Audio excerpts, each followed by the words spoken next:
Hi ಎಲ್ರಿಗೂ. Evening ಸಾಯಂಕಾಲ 4 ಗಂಟೆಗೆ ಮಕ್ಕಳು ಬಂದಿತ್ತು. ಪಪ್ಪಾಯ ಹಣ್ಣು ಕಟ್ ಮಾಡ್ತಾಯಿದ್ರು ತಿನ್ನೋಣಂತ. ಕಟ್ ಮಾಡಿ ಚೆನ್ನಾಗಿತ್ತು ಟೇಸ್ಟು ಪಪ್ಪಾಯದ್ದು. ಎಲ್ಲ ಒಂದೊಂದು ಬೀಜ ಜಾಸ್ತಿ ಇರಲ್ಲ, ಒಂದೊಂದು ಹಣ್ಣಲ್ಲಿ ಜಾಸ್ತಿ ಇರುತ್ತೆ. ಆದರೂ ಟೇಸ್ಟ್ ಇತ್ತು ಹಣ್ಣು. ಬಂದಮೇಲೆ ತಿಂದ್ಬಿಟ್ಟು ಮತ್ತೆ ಆಟ ಆಡೋದಕ್ಕೆ ಹೋದ್ರು. Hi friends, good morning. ಇವತ್ತಿನ ಬ್ರೇಕ್ಫಾಸ್ಟ್ ವಾಂಗಿಬಾತ್ ರೆಸಿಪಿ. ಅದಕ್ಕೆ ಹಸಿ ಬಟಾಣಿ ಬದಲು ಇದು ಅವರೆಕಾಯಿ, ಇಕ್ಸಿಂದ ಅವರೆಕಾಯಿ ಹಾಕಿ ಮಾಡೋಣ ಅಂತ ಇದ್ದೀನಿ. ಇಲ್ಲಿ 1-2 ಟೊಮೊಟೊ, ಸ್ವಲ್ಪ ಕೊತ್ತಂಬರಿ, ಒಂದು ಸಣ್ಣ ಈರುಳ್ಳಿ ಕಟ್ ಮಾಡ್ಕೊಂಡು ಒಗ್ಗರಣೆ ಮಾಡ್ಕೊಂಡಿದ್ದೀನಿ. ನಾನು ಇವಾಗ ರೆಡಿ ಮಾಡ್ಕೊತಾ ಇದ್ದೀನಿ. ನೋಡ್ರಿ, ಇಲ್ಲಿ ರೈಸ್ ಇಟ್ಕೊಂಡಿದ್ದೀನಿ. ಕುಕ್ಕರ್ ಕ್ಯಾಪ್ ಏನು ಹಾಕ್ಕೊಂಡಿಲ್ಲ ನಾನು. ಓಪನ್ ಬೇಯಿಸ್ಕೋಬೇಕಂತಂದು ಓಪನ್ ರೈಸ್ ಮಾಡ್ಕೊತಾ ಇದ್ದೀನಿ. ಸ್ವಲ್ಪ ಕ್ಯಾಪ್ ಮುಚ್ಕೊಂಡು ಬೇಯಿಸ್ತಾ ಇದ್ದರೆ ಬೇಗ ಬೆಂದೋಗುತ್ತೆ. ಇಲ್ಲಿ ನಾನು ವಾಂಗಿಬಾತ್ ಪುಡಿಗೆ ಒಗ್ಗರಣೆ ಹಾಕ್ಕೊಂಡಿದ್ದೀನಿ. ಸಾಸಿವೆ, ಎಣ್ಣೆ, ಒಣಮೆಣಸಿನ್ಕಾಯಿ ಮತ್ತು ಈರುಳ್ಳಿ, ಇಕ್ಸಿಂದ ಅವರೆಕಾಯಿ. ಇದು ಇವಾಗ ಈರುಳ್ಳಿ ಎಲ್ಲ ಫ್ರೈ ಆಗಲಿಕ್ಕೆ ಇದು ಎಣ್ಣೆಗೆ ಹಾಕೋಣ ಫ್ರೈಗೆ.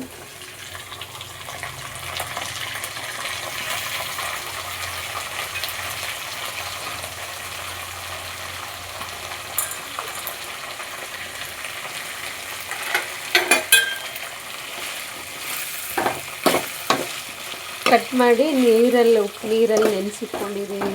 ಇಟ್ಟಿದ್ದೆ ಇದಕ್ಕೆ ಹಾಗೆ ಟೊಮೊಟೊ ಹಾಕ್ಕೊತೀವಿ. ಟೊಮೊಟೊ ಹಾಕ್ಕೊಂಡಾದ್ಮೇಲೆ ಸ್ವಲ್ಪ ಎಣ್ಣೆಕಾಯಿ ಮತ್ತು ಟೊಮೊಟೊ ಬೇಗ ಸಾಫ್ಟ್ ಆಗುತ್ತೆ.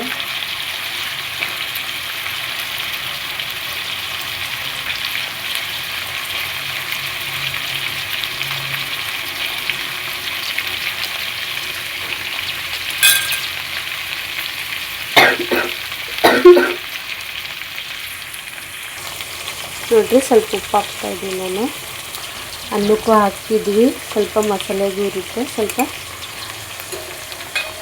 ಉಪ್ಪು ಹಾಕಿದಷ್ಟು ಬೇಗ ಕರಗೋಗುತ್ತೆ ಟೊಮೊಟೊ ಆಗಲಿ ಮತ್ತು ಬದನೆಕಾಯಿ, ಈರುಳ್ಳಿ.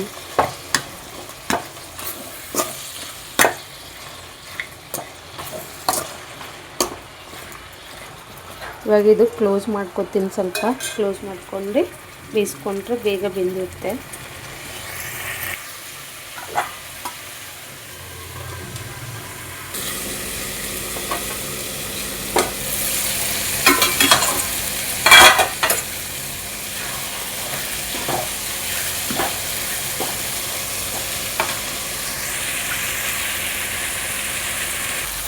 ನೋಡ್ರಿ, MPR ವಾಂಗಿಬಾತ್ ಪುಡಿ ಹಾಕ್ತಾಯಿದ್ದೀನಿ. 2 ಪುಡಿ ಹಾಕ್ತಾಯಿದ್ದೀನಿ. ಪುಡಿದಷ್ಟು ಚೆನ್ನಾಗಿರುತ್ತೆ.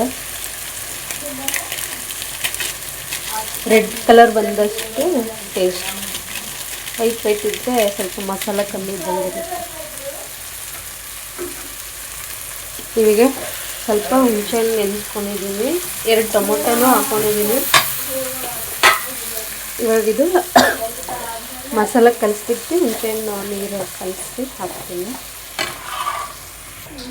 ನೋಡ್ರಿ, ಹುಣಸೆಹಣ್ಣು ಇದು ಬದನೆಕಾಯಿನೂ ತುಂಬಾ ಸಾಫ್ಟ್ ಬೆಂದಿರುತ್ತೆ. ಇವಾಗ ಹುಳಿ ಹಾಕಿದ್ರೆ ಏನೋ ಟೇಸ್ಟು ಚೆನ್ನಾಗಿ ಸಿಗುತ್ತೆ. ಬದನೆಕಾಯಿ ಹುಳಿ ಇವಾಗ ಇಷ್ಟು ನೀರು ಚೆನ್ನಾಗಿ ಕುದ್ದಾದ್ಮೇಲೆ ಒಂಥರ ಎಣ್ಣೆ ಬಿಡ್ಕೋತಲ್ಲ ಮೇಲೆ, ಅವಾಗೆ ಅನ್ನ ಕಲಿಸ್ಕೊಂಡ್ರೆ ವಾಂಗಿಬಾತ್ ರೆಡಿ.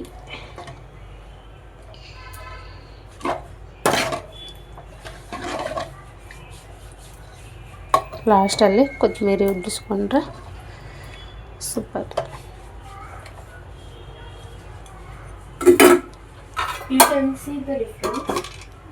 ಒಂದೆರಡು ಸೆಕೆಂಡು ಚೆನ್ನಾಗಿ ಕುದೀಲಿ. ನೋಡ್ರಿ, ವಾಂಗಿಬಾತ್ ಗಮ್ ಅಂತೈತೆ ಪುಡಿ. ಇವಾಗ ಅನ್ನ ಕಲಿಸ್ಕೊತೀನಿ. ಅನ್ನ ಮಾಡ್ಕೊಂಡು ಸ್ವಲ್ಪ ಆರಕ್ಕೆ ಬಿಟ್ಟಿದ್ದೀನಿ. ಬಿಸಿದು ಹಾಕ್ಕೊಂಡ್ರೆ ಹಾಗೆ ಗಟ್ಟಿ ಥರ ಉದುರು ಬರಲ್ಲ, ಅಂಟ್ಕೊಂಬಲ್ಲ ಅಗಳು. ನೋಡ್ರಿ ಅನ್ನ ಹಾಕ್ಕೊಂಡು ಕಲಿಸ್ಕೊತಾ ಇದ್ದೀನಿ. ನನ್ನ ಸ್ಟವ್ ಆಫ್ ಮಾಡ್ಕೊಂಡಿದ್ದೀನಿ, ಎರಡು ಆಫ್ ಮಾಡ್ಕೊಂಡೆ ಕಲಿಸ್ಕೊಳ್ತಾ ಇದ್ದೀನಿ. ನೋಡ್ರಿ ವಾಂಗಿಬಾತ್ ರೆಡಿ. ಸ್ವಲ್ಪ ಇದಕ್ಕೆ ಕೊತ್ತಂಬರಿ ಉದುರಿಸ್ಕೊಂಡಿದ್ರೆ ಮೇಲೆ ಕೊತ್ತಂಬರಿ,